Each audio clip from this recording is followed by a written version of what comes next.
there are some people who still think that like you need to roughen up your nipples or like prepare them before you breastfeed, like with a loofah or something. Like, I don't even know, because it's just a horrible idea. So if you're listening to this, please don't think there's anything you need to do to like toughen up your nipples to prepare them for breastfeeding. If you do that, it could just open up your nipples to infection. And like, why, cause yourself that pain and then try and latch on a baby for the first time? It doesn't sound great, right? So the only thing I want you to prepare your nipples for is like, just educate your mind.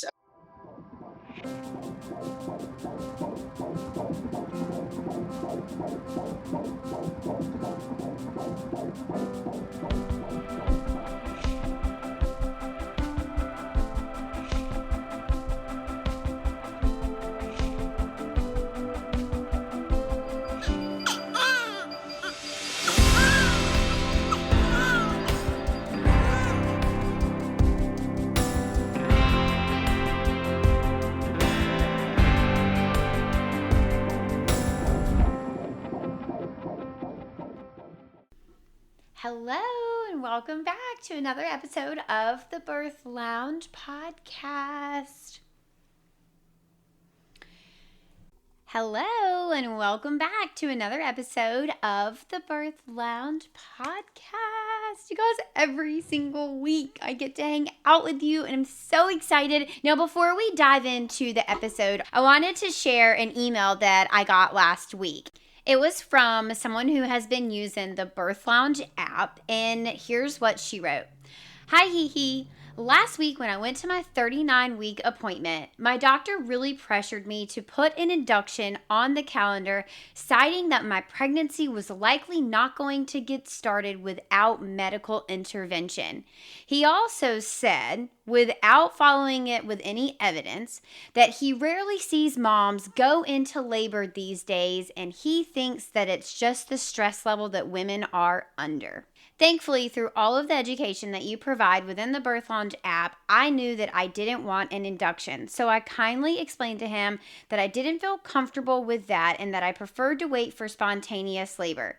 He then proceeded to tell me that he didn't want my placenta to stop working and that he really urged me to get an induction on the calendar. Sitting right there in the office, I pulled up the article about calcification of the placenta and going past your due date, and we had further discussion.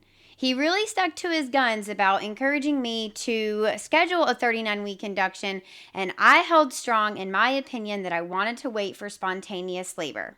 I thought I had made myself clear, but when I got to the checkout desk, the front desk lady asked me if I was aware of the orders to put in a 39-week induction and asked me what date I wanted to come in to have my baby. Because of the Birth Lounge app, I was able to confidently decline this, even though she continued to pressure me. I used your line that I found in the scripts for advocacy to say that they were welcome to put a date on the calendar, but that I wasn't going to come and I really preferred to wait for spontaneous labor. Although she was a little stunned at my hesitancy to get a 39-week induction on the calendar, she did allow me to leave without making an appointment. I'm so glad I had the data inside the Birth Lounge app to help me feel confident in this decision. Otherwise, I can see how easy it is to be pressured into things that you don't want, and I might not have known otherwise. Oh my gosh, this makes me so happy. I love hearing you guys take control of the decisions that are made in your pregnancy and birth.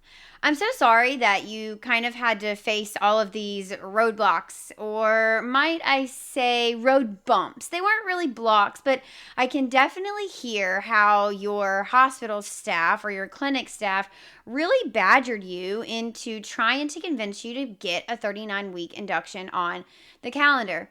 Also inside the Birth Lounge app, you will find information on induction and C-sections and how those two things are connected. Plus, those scripts for advocacy that you mentioned, not only is that one of our number one downloads, but it's also one of my favorite tools to keep in your back pocket aka the app in your back pocket, to keep you in control of the decisions that are made and helping you navigate these conversations when they feel a little sticky. You know, if you follow me on Instagram, that I always encourage you to have collaborative discussion, one that is based in respect, but also holding firm to your boundaries if you feel confident in those. The Birth Lounge app is not meant to be your childbirth education. That's what the Birth Lounge membership is for. However, the way that this mama used the Birth Lounge app is absolutely perfection. Pull it up in your OB's office, sitting right there on the exam table to show them the data and the science that back up the choices that you are making.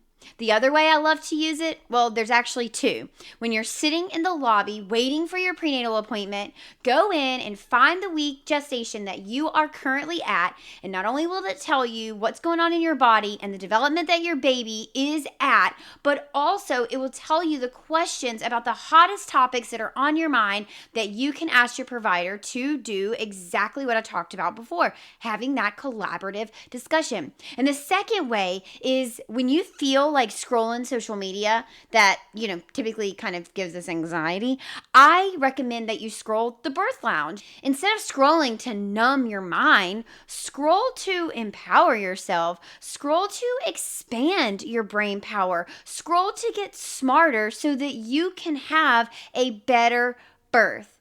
Download the Birth Lounge app by heading to your respective app store, whether you're Android or iPhone. Type in the Birth Lounge app and download it today. I can't wait to see you there. Bye. Guess what, you guys? If you are hearing this, then that means that baby Saggy is here. And I am officially a mom. A mom on the outside. My baby is here.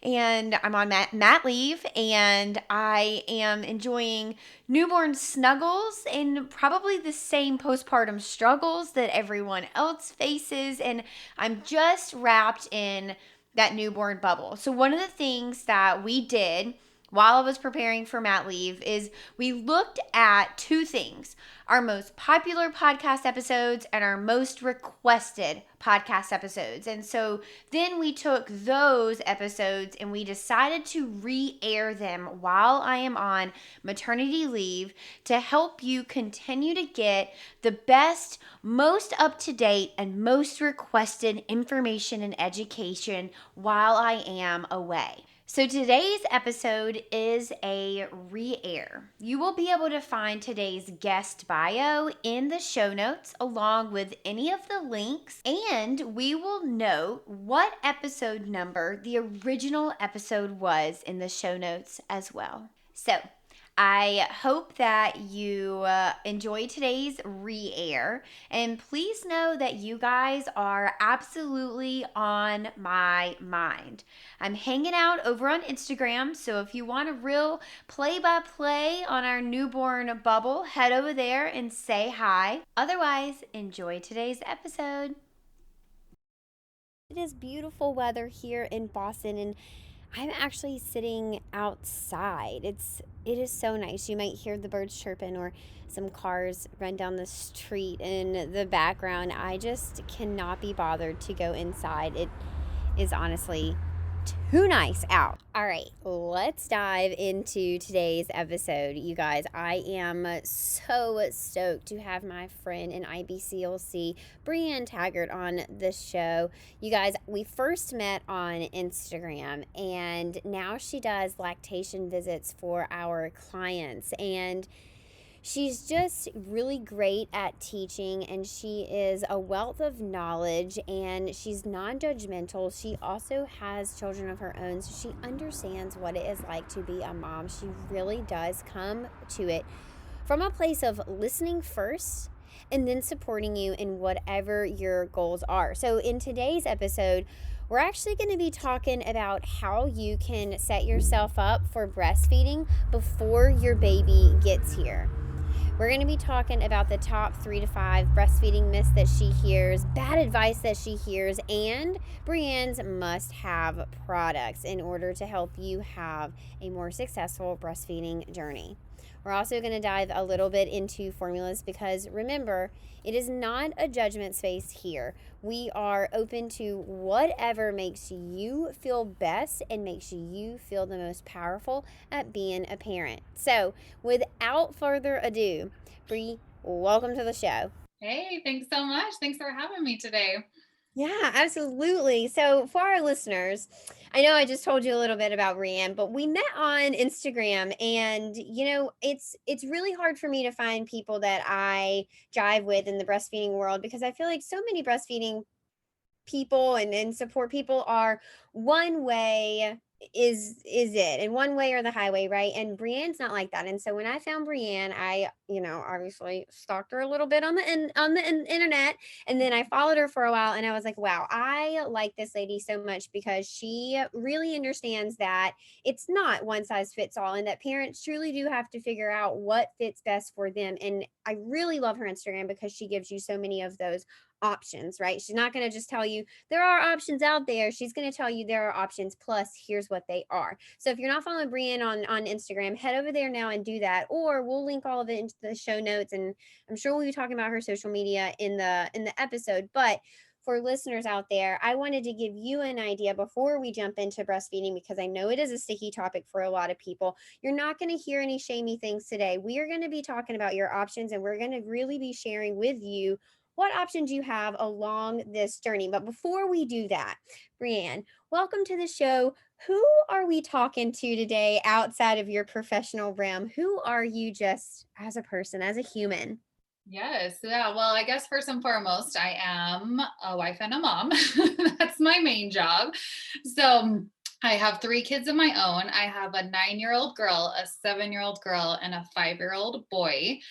And how I got to the point where I am right now is I had my first baby and I thought, oh, I'm a nurse. I know what I'm doing. I didn't take any breastfeeding classes. I didn't take any childbirthing classes. For some reason, I thought I knew everything.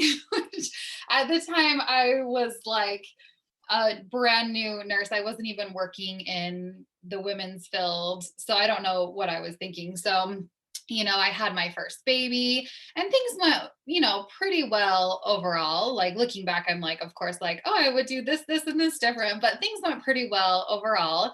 I was able to, successfully breastfeed my first baby, but then I went and got a job on a postpartum unit in the hospital as a nurse. And what I wasn't expecting is that a huge part of my job was going to be helping moms with breastfeeding. It seemed like every single mom and baby in the hospital was having trouble with breastfeeding. And I was like, what's going on?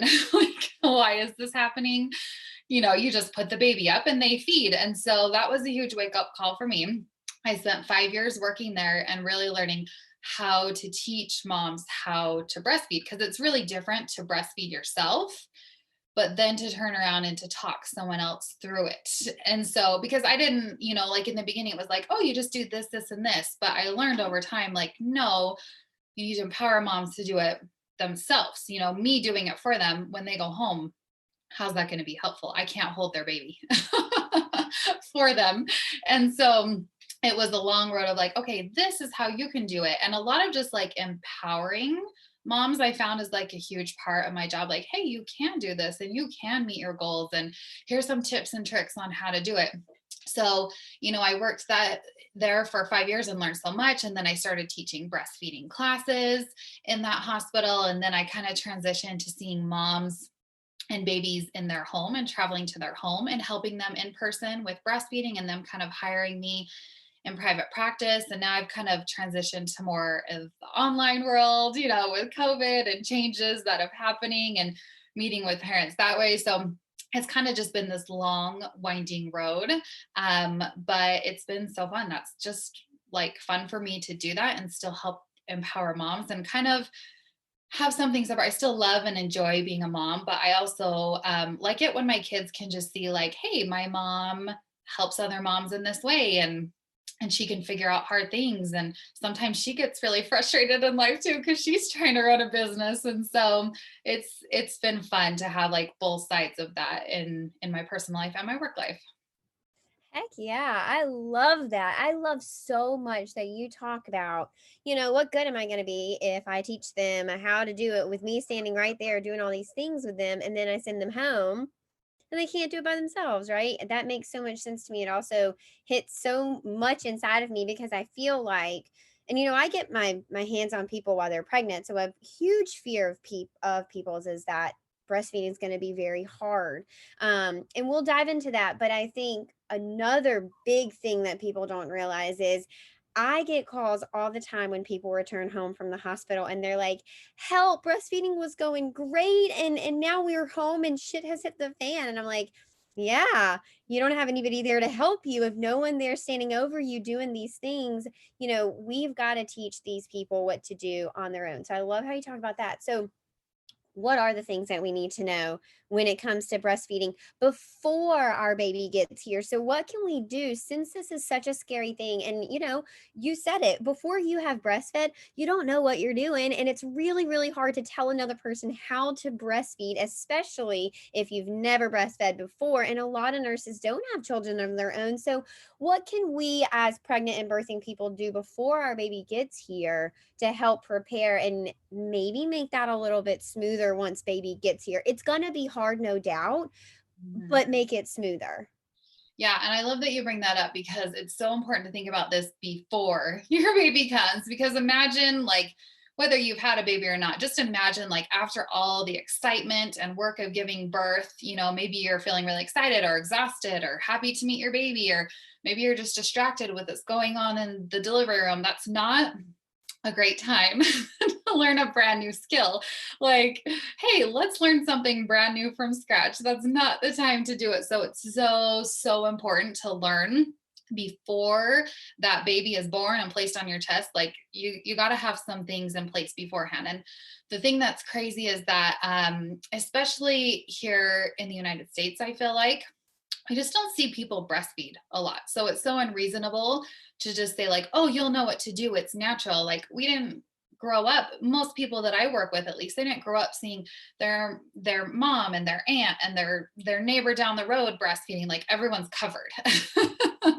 And so it's like, how are you supposed to know what to do? Like, this is a natural biological process, but you're learning kind of from scratch right here. So just telling moms, like, hey, this is tricky in the beginning. I just like to think as of the first, like, month, like, hey, it's going to be tricky for everyone. Even if you know what you're doing, it's a little bit of an uphill battle, and that's okay. This is something brand new for you. Even if it's your second, third, fourth, fifth. I've helped moms with their fifth baby before who's having trouble with breastfeeding because it's new baby, right? They have different anatomy. It's just a different baby altogether. And so just being, a little, giving yourself a little bit of grace in that first month, I'd say. Just know that this is a new skill to learn. So just learning things like basics when you are still pregnant, like latching 101, hand expression, just some basics of, like,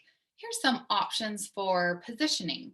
There's so many different ways that you can position your baby, but just educating yourself so that you know what your options are.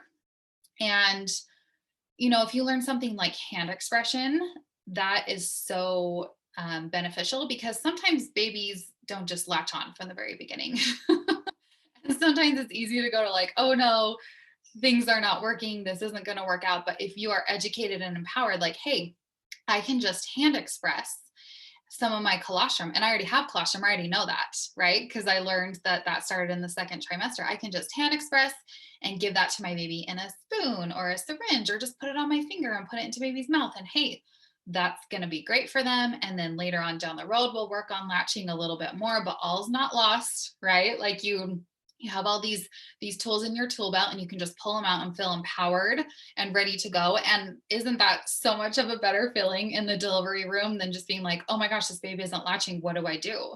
How do I do this? Right. Yeah. No, I think that is I think those are all really, really crucial for being able to plan for your baby getting here. I also think that if we look at the lactation support that is present right after birth, it's not always it's not always present. There's not always someone there to help you, learn to feed your baby, but also it may not be someone who actually has dedicated training to lactation. It might be, and a lot of times it is, a nurse that has lactation experience, but they may not have actual training in lactation. So I think going into it, totally crucial to kind of know what to expect. I love how you say too to give yourself grace. Can we talk a little bit about how long we should be expecting our babies to latch right after birth? So I typically say within the first hour or 2 hours. However, we do know that the research is pretty clear. Your baby might come here sleepy, and it's okay. However, we typically like to see babies latch 1 to 2 hours after birth. What do you say, Brianne?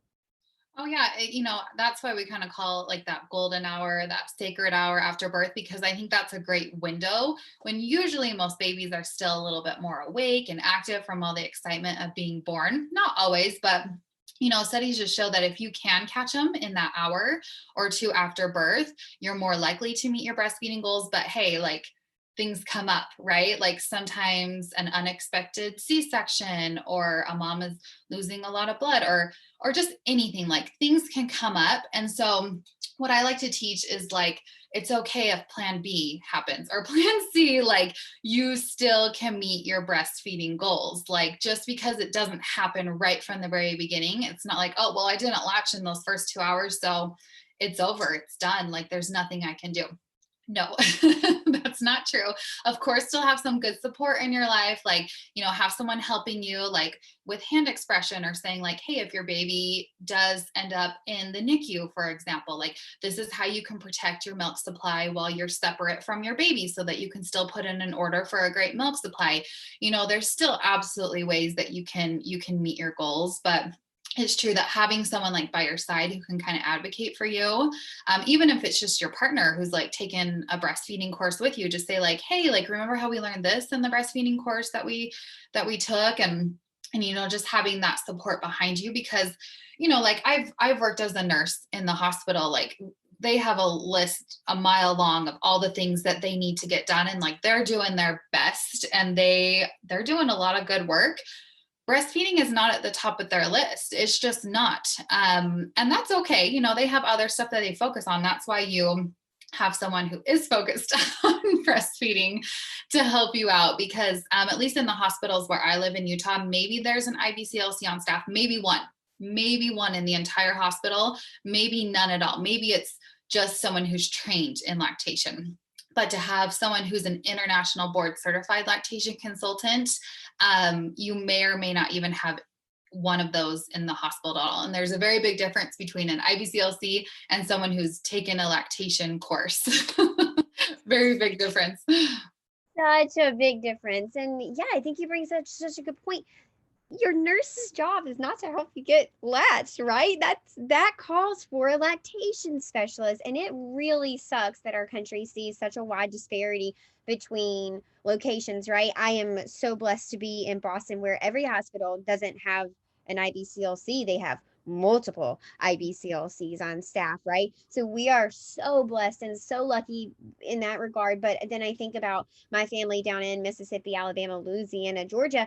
They probably don't have these sort of resources, and especially little country county hospitals. I imagine those definitely don't have IBCLCs, because I know that just the sheer numbers down there, the number of IBCLCs representative to the number of nursing and breastfeeding people in those states, totally skewed. We don't have nearly enough professionals to support our people down there. So that is interesting to hear all of that. And it gets my wheels turning on what should we be focusing on in women's health. There's obviously a long list, but I think by helping women get support from the very beginning with breastfeeding, we could probably improve so many numbers. I wonder what sort of PMADs or postpartum depression, anxiety, any sort of mood challenges. What could we do with those numbers? What could we do with SIDS numbers, since we know that babies who are breastfed are less likely to, die from SIDS? What could we do for attachment if parents were able to breastfeed confidently from the very beginning? I just feel like breastfeeding, getting that support right there in the beginning is such a good way to intervene on so many other ripple effects that have bad outcomes or negative numbers in our country. 100%. Yeah. And it's so tricky to get that support. But one cool thing I think that, even from COVID is that there's more IBCLCs who are offering consultations through video chats, so there's definitely support out there. It's just, of course, a matter of like knowing where to find it. And that's the tricky part sometimes. Yeah. And for listeners, your insurance probably does give you a visit or two with an IBCLC. Give your insurance a call and see what sort of visits are covered there. Okay.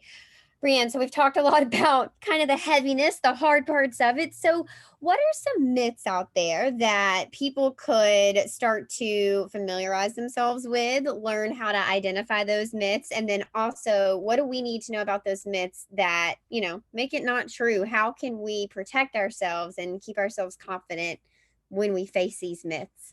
Okay. So, there's so many breastfeeding myths. I kind of felt like it was hard to narrow it down to, just a few that I could mention on here, but here's some that I hear quite often.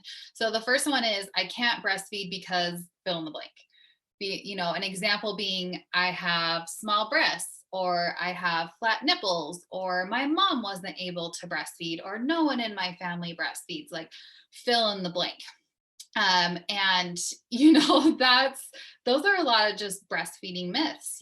They're like, for example, the size of your breast has nothing to do with your supply. Yes, it's a storage container, but I have helped moms with very small breasts who are exclusively breastfeeding their baby. And I've helped moms with very large breasts who have something like PCOS, who are able to produce almost no breast milk at all. So really it has nothing to do with breast size. When it comes to, the things like the size or shape of your nipples, I always just say, hey, it's breastfeeding. It's not nipple feeding, right? Like your baby is latching onto your breast. They need breast tissue into their mouth. So while having, maybe a different size or shape of nipple can be a little bit of a barrier, you can still totally breastfeed. So anyway, if you're like listening to this and you're like, oh, well, I can't breastfeed because of blank, like I would say still reach out to an IBCLC. Most moms still can meet their breastfeeding goals. And it could just be that this is just a myth that you've heard of that may not even be true. It could be something that can be overcome. So the second one that I thought of is, in those first couple of days, I have to wait for my milk to come in. Like I don't have milk in the beginning, but you do. So your first milk is called colostrum, and that is starting to be produced in your second trimester. So like way before your baby is even born, you have milk ready to go in your breast. It's the perfect first food for your baby. It's all your baby needs. When your baby is a newborn, their stomach can't hold a whole lot of volume. Their stomach is about the size of a shooter marble or a grape tomato. It can't fit a lot of volume in there.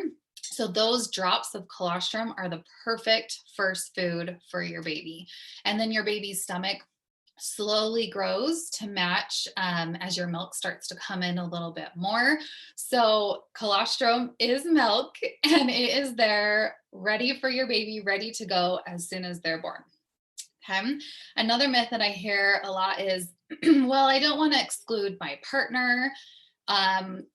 So breastfeeding would take away from their time bonding with them, whether it's your partner, like your husband, whoever your support person is. There are other ways that your partner can still bond with your baby, even if they are not directly breastfeeding. And some things that I like to recommend are, partners can still do skin to skin with baby. That's a great thing to do, even just for bonding, even if it's not just to promote breastfeeding. It's also about being close, feeling that warmth, hearing your heartbeat. All of those benefits of skin to skin still apply for your partner as well. Your partner can change diapers. They can burp your baby. I even like to teach baby massage. And that's something that's great for partners to do, because I feel like they're like, okay, just tell me what to do and I'll do it. Like I'll follow the list that you tell me. So I really like to teach baby massage because then partners are like, oh, I can just do these simple strokes or these fun baby yoga stretches. And it's just a fun way for partners to still connect and bond with baby. So there's still definitely ways, I don't think that like breastfeeding is like, okay, it's time to breastfeed, like you leave the room and go away. Like even in those first moments of breastfeeding, like when you see a mom breastfeeding, like the partner is standing right there next to mom, like they're still close to mom. It's not like they're excluded from, the entire event. So that's another myth that I would say is not true. Another one is that I hear a lot is babies are lazy. But breastfeeding is a biological norm. And if it's not going well, then there's something deeper going on. And that's when it's time to get help and dig a little deeper. Maybe there's an issue with your baby's alignment or some oral restriction. These are just some examples of some things that an IBCLC can help you work through. So again, you're not alone. You're not doing it wrong. You're like, it's all good. It just takes some practice and some support in the meantime. Studies show that moms who have some support with breastfeeding, they're more likely to meet their breastfeeding goals. If their partner's just like, oh, like this is hard, let's just give up. And it's the middle of the night and mom is, running on little to no sleep, she's going to be like, you're right, this is hard, let's give up.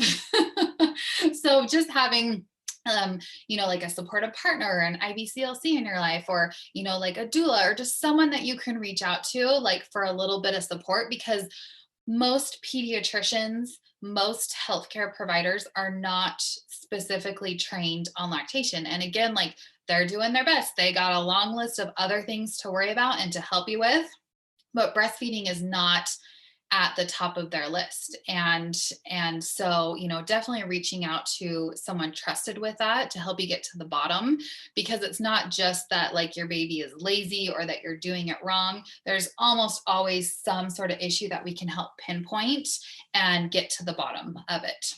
And then the last myth I want to break is if you're I hear moms say a lot like, oh, I breastfed, but then I gave a bottle and my baby drank the whole bottle, so it must mean that I don't have enough milk. It's like, no. See, the thing is, like, if you were offered like free, fast flowing milk, like you would take it too, right? Like, why not? Like, just free flowing, like, let's do it. Babies are super, super smart. They're not going to turn that down. So just because your baby takes a bottle after you breastfeed, it does not mean that they did not get anything at the breast. And how you can know that is if you meet with an IBCLC, we can do something like a feed weigh, and we weigh your baby before they feed, and then we feed them, and then we can see how much they took. But that's not always necessary for everyone to do that feed weigh. You can also just listen for things like swallows throughout a feed. You can look and see if your baby is following her own growth curve. You can look and see if your baby's having good wet and poopy diapers and having normal awake moments during the day. And just all of these things are signs that your baby is having a good feed. And you can just feel confident in that, like, okay, my baby's doing these things, like we're doing good. My baby's getting enough at the breast and it's all growing great, and just feeling confident in that. I love all of those. And how many people, I'm just imagining like how many people are listening right now. Thousands of people are like, oh, I never knew that. Or like they're probably listening, being like, dang, I had no idea. Or so and so told me that. I can't believe, it was a myth. That is crazy. I think a lot can be said too for everybody's individual experience. So it goes back to what I was saying in the beginning. you and I have a very good kind of understanding that what works for one person is not going to work for every single person. And I think that has to do with myths and advice as well. So don't be afraid to say, like, well, that worked for Susan, but it obviously is not working for me. What else can I do? I also want to circle back to you talking about pediatricians not being trained specifically in breastfeeding.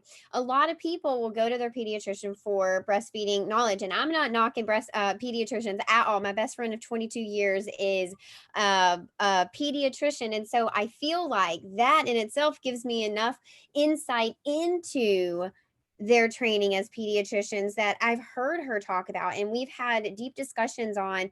You're right, the training that they have on breastfeeding is very minute and pretty shallow. It's just kind of overall training, and they spend a very small amount of time on it in med school. And so any pediatrician that wants to focus specifically on breastfeeding or have that deeper knowledge, they've got to seek it out themselves. So it truly is, as a consumer, you need to think about having a pediatrician for your baby. And then if they don't have specific breastfeeding training, just seek out an IBCLC for yourself. It's kind of like finding yourself two different providers. Don't assume that your pediatrician has, lactation training. And again, not knocking pediatricians at all, just saying that sometimes it is better to have more than one practitioner because you got a couple things going on there. And I think a lot of people just don't know that. So, all right, Brianne, we talked about myths. What about bad advice? There's a lot of stinking bad advice out there for breastfeeding parents. How can we filter through the bad advice? How can we start to recognize it? How can we train our brain to be like, oh, that's probably a yellow flag. That doesn't sound like the best advice, but also keep in a healthy respect for it may not be bad advice. It just may be advice that doesn't work for you. How do we walk that fine line? Yeah, so I think just being careful about who you surround yourself with, like who your community is, not only like physically around you, but also just on social media, on platforms. If there's someone who you follow that just isn't ringing true with you and it just doesn't seem to really align, then there's a million others up the line that you can choose from. I kind of think of it, where I live, there's a dentist on every single corner. Like every time you turn on a new street, there's a new dentist, and they're all full, like they're all doing great. And it just goes to show like that, just like one dentist isn't going to be perfect for everyone. People just have to kind of find the right one that like resonates with them and just works with them. And so it goes the same with, just something as simple as lactation advice. So just educating yourself with someone who has put in the time to learn about lactation. And just to give a little bit of background, in IBCLC, it is more work for me to keep my IBCLC up to certification than it is to keep my RN licensure as a registered nurse up to certification. It takes so many hours of specific lactation training and so many hours of working one-on-one with families. So just, looking for someone who does have that certification. And so do you want me to tell you some of the like bad advices that I've heard of? Okay. So here's just a few. Again, I was like, oh my gosh, there's so many, but like these are just some that I've heard time and time again that kind of came to my mind. So even when I taught breastfeeding classes, I would have families ask all the time, like, hey, what can I do to like prepare my nipples before breastfeeding? And I hope nobody has actually ever done this, but there are some people who still think that like you need to roughen up your nipples or like prepare them before you breastfeed, like with a loofah or something. Like, I don't even know, because it's just a horrible idea. So if you're listening to this, please don't think there's anything you need to do to like toughen up your nipples to prepare them for breastfeeding. If you do that, it could just open up your nipples to infection, and like why cause yourself that pain and then try and latch on a baby for the first time? It doesn't sound great, right? So the only thing I want you to prepare your nipples for is like just educate your mind, okay? Don't do anything to mess with your nipples. It's not going to feel good, and it's really not going to help you either.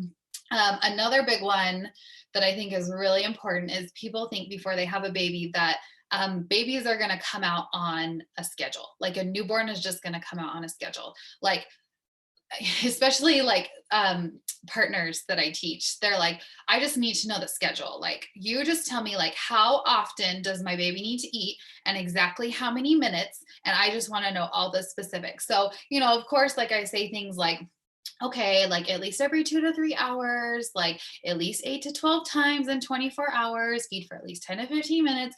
But then I always have to say, like, this is a rule of thumb, but this is not like, this is not the like, this is exactly how often your baby eats, because this is something that I personally believed when I had my first baby.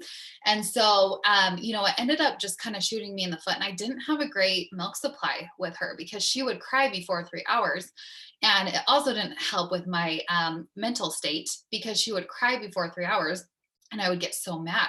I'd be like, why is she hungry? Like, I read in this book that she was supposed to eat every 3 hours. And what's happening? Like, she's like, sure, my mind was just like going crazy. Like, she's just using me and all these crazy things. But what I understand now is like, think about it. When your baby is in your belly, like, she is hooked up to an umbilical cord. She is getting constant nourishment from you and just constant comfort as well, because breastfeeding is not just about calories. It's not just like hook you up, you get your food and goodbye. No, breastfeeding is also about like being close to you, smelling you, hearing your heart beating, feeling your warmth. All of these things are just as important as the actual breast milk getting into your baby.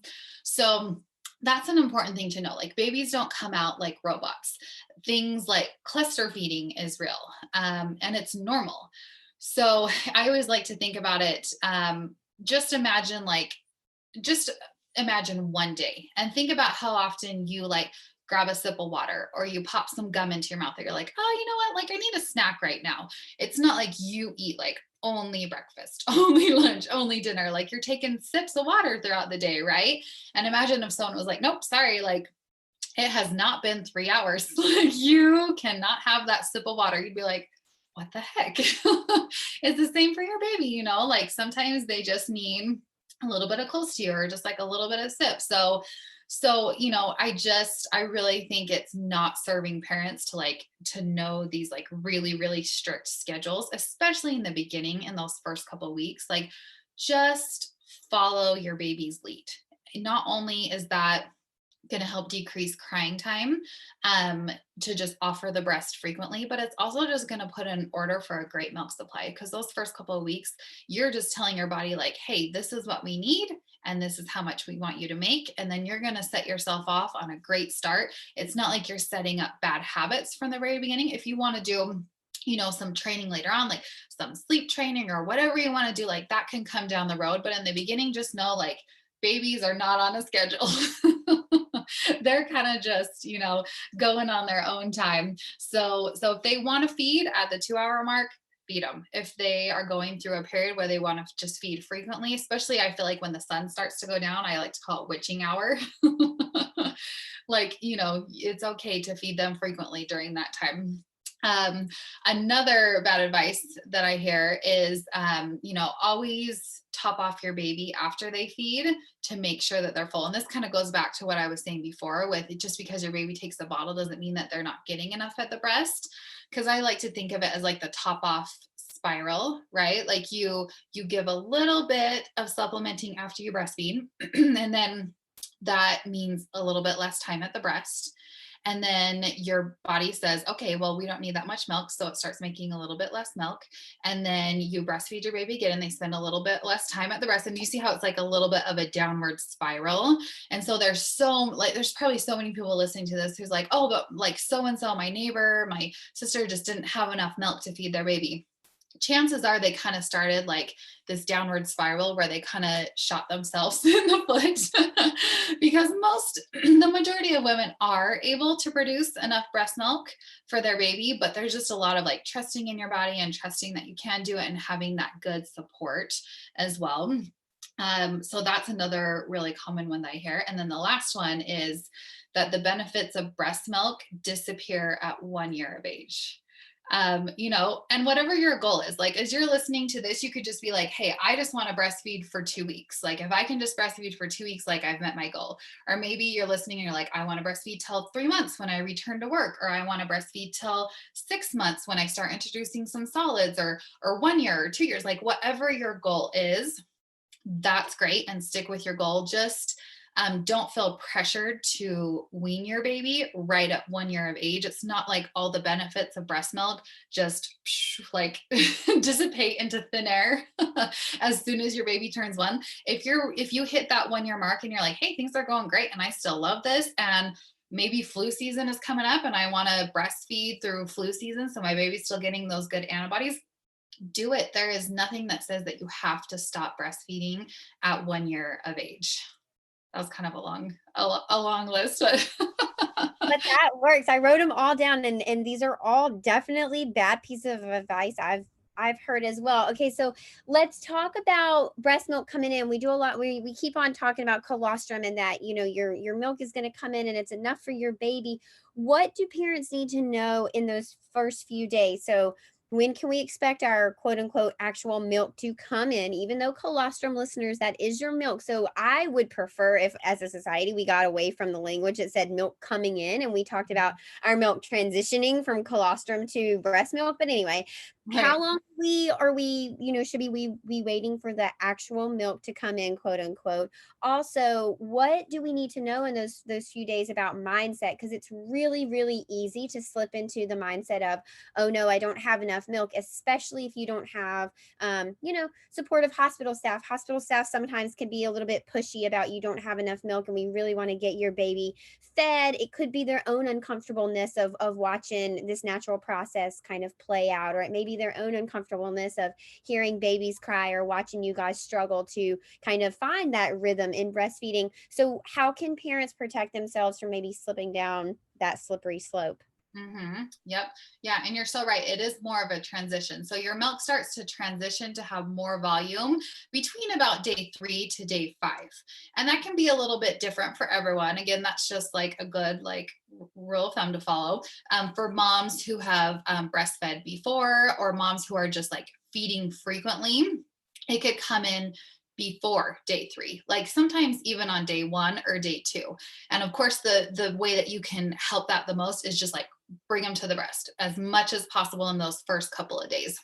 For a mom who maybe like lost a lot of blood during delivery, or had something unexpected come up like that, sometimes it could be after day 5. But for most people, you're going to start to feel more fullness and see a little bit more milk volume from day 3 to day 5. And for a lot of moms, that's after they've already gone home from the hospital. So to your point of what you can do in the beginning when you don't see a lot of that volume is just know simple things like how to hand express. And I also love to teach things like breast massage. I made little highlight bubbles on my Instagram because these are just like such basic things that moms should know how to do. It's things that I didn't know how to hand express when I had my first baby. I didn't know how to do breast massage.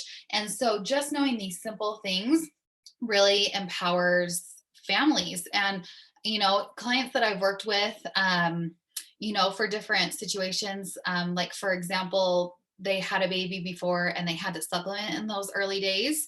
There's other options such as antenatal expression. So, I've had a client recently who she started hand expressing after 37 weeks and started saving some of her colostrum. And then she took it to the hospital and just like whipped it out when they're like, oh, we need to supplement this baby. She's like, oh, well, I have some right here. And they're like, mind's blown. She was like, it was so awesome. Like she just felt like so confident and empowered in the delivery room. And so just like preparing yourself beforehand, like you have everything you need. Like, again, even if things aren't going well from the beginning, like you can just hand express right there.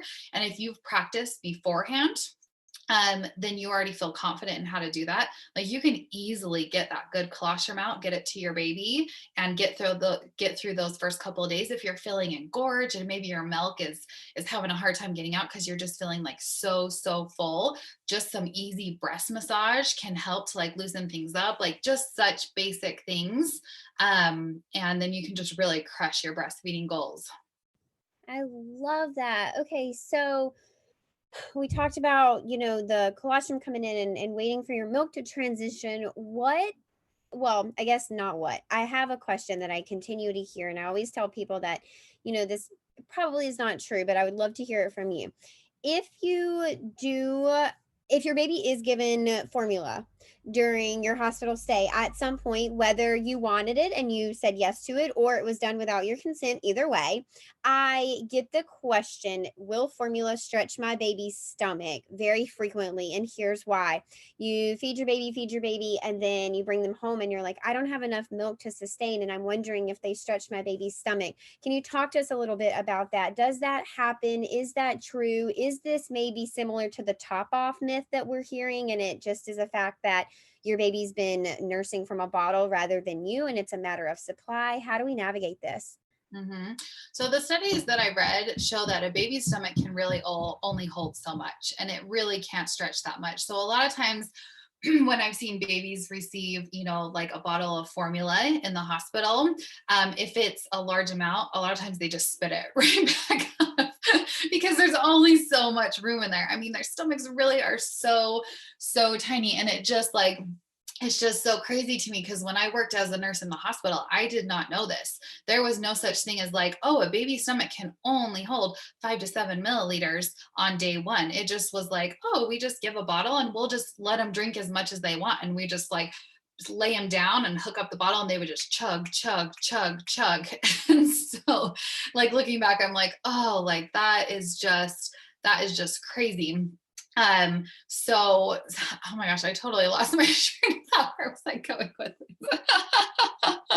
We were just talking about babies having 5 to 7 milliliters in their belly, and as a nurse we just chug chug chug. My question was about, does formula stretch their tummies? Oh, that's right. Oh my gosh. Can you tell that I have mom brain myself? It's so bad. I I'm don't always even have children and I have mom brain, I, so I literally I don't know if I can have any more kids because I don't know if I can take it.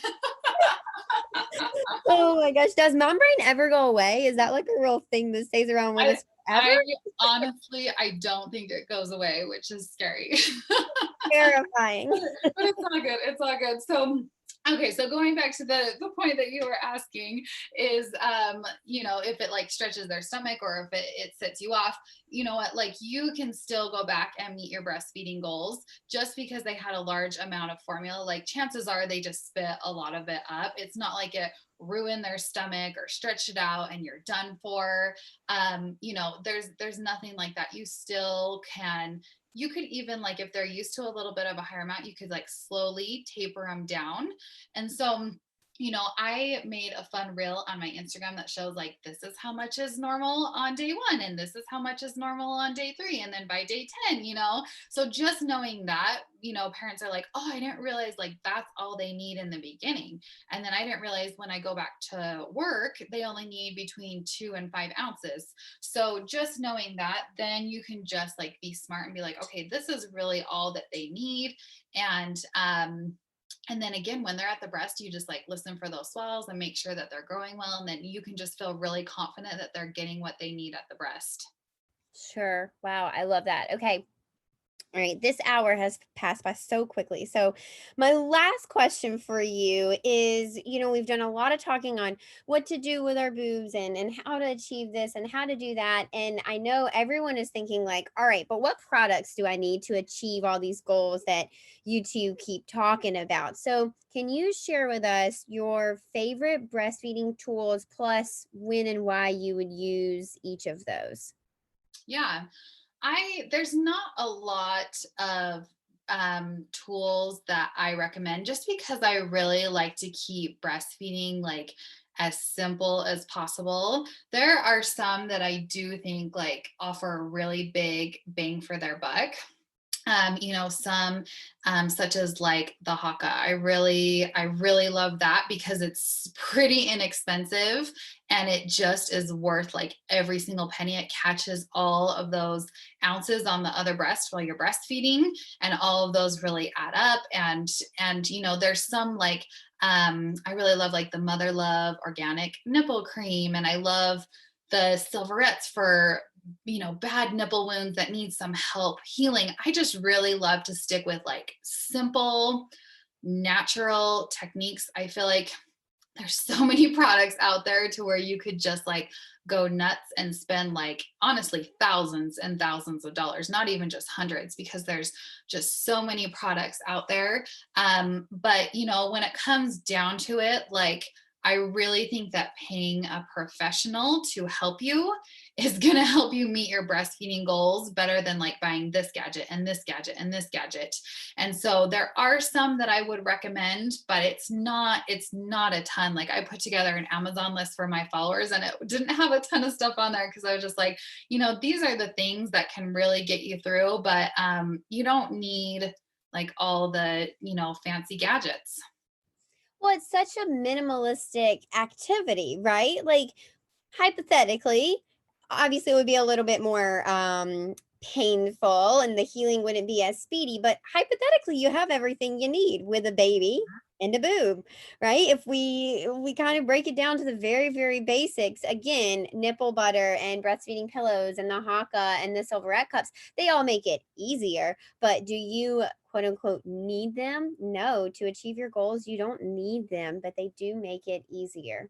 Mhm. Yikes. This has been so much fun. It has passed by so quickly. I could talk to you all day about breastfeeding things, especially myths and bad advice out there. It's just it's abundant, right? It's everywhere. Everywhere that you turn, you talk about dentists being on every corner. I feel like bad breastfeeding advice is on every single corner that you turn down. So, Brianne, thank you for being here with me today. If somebody was listening and they wanted to connect with you on your Instagram, share that with us. But also, if they wanted to work with you and you said something that they were like, wow, I need this person in my life, how can they connect with you and get a hold of the goods that you share?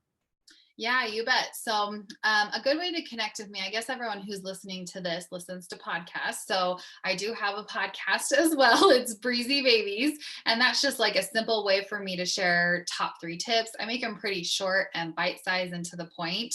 One mom said it's just about the length of it takes her to breastfeed her baby. So, she listens to that during one breastfeeding session. So, that's a great way to listen for more tips and tricks. And I really love to share on my Instagram as well. I've just filled that up like on my reels and my highlight bubbles. Just like all my posts are just full of like easy like tips and tricks to help you meet your goals. I always say I do everything's boobs, babies, and breastfeeding. So as it relates to that, and my handle is Breezy Babies, and there's 2 underscores between Breezy and Babies on Instagram. But even if you just search for me by name, you can find me on there. And as far as the support that I provide past that, on my website, breezybabies.com, I have a couple different things that I offer on there. I have an online course where I teach baby massage. I kind of mentioned that a little bit on this podcast because, well, I love teaching about breastfeeding and I could talk about that all day. And I'm sure that we could chat about that for hours on end. I also am trained on baby massage and I really love what that brings to the bonding of a family. And it also, not only the bonding, but just the health benefits that it brings to a baby to be massaged. So I put together an online course where families anywhere in the world can learn how to massage their baby. And then another thing is a lot of my followers were asking for personalized pumping plans. They were saying like, hey, I'm returning to work or I'm exclusively pumping and I just don't know like how often I should be doing this or what the tips and tricks are to make pumping easy. So I also offer personalized pumping plans that I put together for clients. And I also can just hop on a coaching call as well if people just have questions about breastfeeding. So all of that is on my website. And then I did put together a fun 20% discount for anyone who listens to this podcast because I always love a good discount myself. It's always, fun to have a little bit. So it was just Birth Lounge. And if you put that in on my website, then that gives you 20% off anything on there. So yeah, that's definitely the easiest places to connect with me and continue learning with me. Oh my gosh, thank you so much. Listeners, I had no idea we were going to get a discount code today. That's great. Brianne, thank you so much. I could not agree more with infant massage. I also think it serves as a great anchor in your day. So anchor for our listeners. These are things throughout your day that even your child with no regards to time or not being able to read a clock are going to come to expect in their day. And a baby massage at the end of the day can serve as an anchor, an evening anchor for your child, to give them a time and space, to give them some sort of reference of where you are in your day and what they can expect later throughout the day. So Brianne, this was amazing. Thank you so much. For our listeners, what a Tuesday, right? You guys had no idea you were going to get all of this information. If you are out there listening and you are thinking, gosh, I have had so much bad advice given to me, or I've heard all of these myths, please head to Brianne's Instagram, give her a follow. She is over there breaking up and busting breastfeeding myths every single day. You're going to see her on our stories. I love to share her stuff. It's so informative.